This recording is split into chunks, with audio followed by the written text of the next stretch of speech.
जब मैंने अपना नया घर खरीदा तो मेरे पड़ोसी तुरंत दरवाजा खटखटाने आ गए और अपना परिचय दिया। वे दोनों बहुत ही अच्छे थे। मेरा घर एक कैनाल के किनारे है।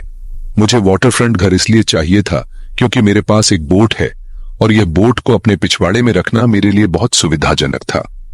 लेकिन कैनाल पर होने का मतलब है कि मेरी पिछवाड़े की प्राइवेसी की कमी हो जाती है क्योंकि सामने वाले घर का लिविंग रूम सीधे मेरे यार्ड की ओर देखता है।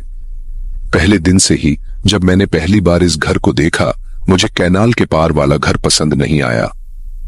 वह घर ऐसा लगता था जैसे उसकी अच्छी देखभाल नहीं की गई हो और मेरे पिछवाड़े में देखने पर अजीब लगता था।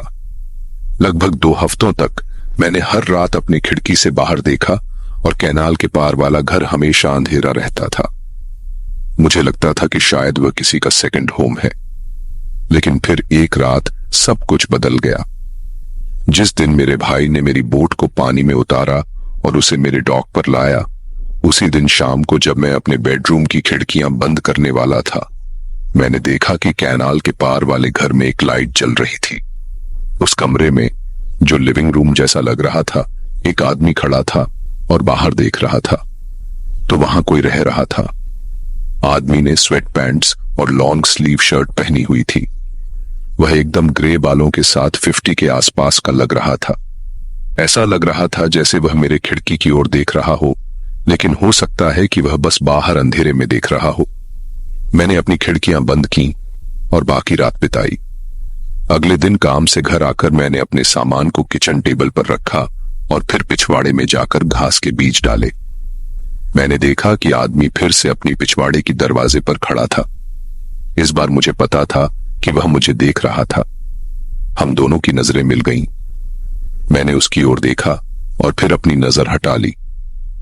मैं नहीं चाहता था कि मैं उसे हाथ हिलाऊं क्योंकि यह अजीब लग सकता था। मैंने सोचा कि वह अगर देख भी रहा था तो मैं अपने ही यार्ड में कुछ गलत नहीं कर रहा हूं। एक दिन मैंने अपने दोस्तों को बोट पर ले जाने के लिए बुलाया। जब हम बाहर गए और वापस आए तो मैंने आदमी को दरवाजे पर नहीं देखा।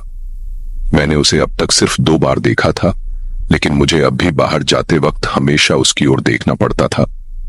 कुछ रातों बाद मैंने अपने बेडरूम की खिड़की से देखा कि वह फिर से अपने दरवाजे पर खड़ा था।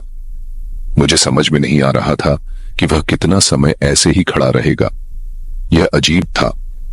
मैंने लाइट बंद की और खिड़की के पास जाकर देखा कि वह वही खड़ा है, फिर भी हिला नहीं। मैंने सोचा कि मैं इसे नजरअंदाज करूंगा और रात बिताऊंगा। रात को जब मैं बिस्तर में लेट रहा था और सोने ही वाला था, मैंने सुनी कुछ आवाजें मेरे पिछवाड़े से। किसी के डेक पर चलने की आवाजें सुनी। मैंने खिड़की से देखा, लेकिन मैं कुछ नहीं देख सका। मुझे नीचे जाकर देखना पड़ेगा। अचानक एक जोर की आवाज आई, जैसे कांच टूटने की। मैं तुरंत नीचे गया, एक चाकू और फोन लेकर 911 पर कॉल किया। मैंने देखा कि पिछवाड़े की खिड़की का कांच गिरा हुआ था और एक ईंट फर्श पर पड़ी थी जो कांच को तोड़ने के लिए फेंकी गई थी। मुझे डर था कि मैं किसी को छुपा हुआ न देखूं, लेकिन मुझे राहत मिली कि वहां कोई नहीं था। मैंने 911 पर कॉल किया और पुलिस से जल्दी आने के लिए कहा। पुलिस आने से पहले मैंने टूटे हुए खिड़की से बाहर देखा और बैक डेक लाइट चालू की। जिसने भी यह किया था वह भाग चुका था, लेकिन कम से कम वे घर में नहीं आए थे। जब पुलिस ने मेरे घर का दौरा किया, मैंने उन्हें खिड़की और ईंट दिखाया और बताया कि यह आदमी कैनाल के पार से ही है जो मुझे खिड़कियों से देख रहा था। उन्होंने पूछा कि क्या उसके पास मेरे साथ कोई समस्या थी और मैंने कहा कि मुझे नहीं पता, मैंने उसे नहीं जाना। मैंने उनसे कहा कि कृपया उसके घर जाएं और उसे गिरफ्तार करें। उन्होंने कहा कि वे दरवाजे पर जाकर जांच करेंगे। 20 मिनट बाद जब वे वापस आए तो उन्होंने कहा कि उस घर में कोई नहीं रहता। एक पड़ोसी ने बताया कि घर का कब्जा पहले ही छीन लिया गया था और पुराना किराएदार बाहर कर दिया गया था। मुझे फोकलोजर के बारे में ज्यादा जानकारी नहीं थी, इसलिए मैंने पुलिस से पूछा कि क्या यह किसी बैंक का हो सकता है जो घर को कब्जे में ले चुका है। उन्होंने कहा कि उनकी भी कोई जानकारी नहीं है।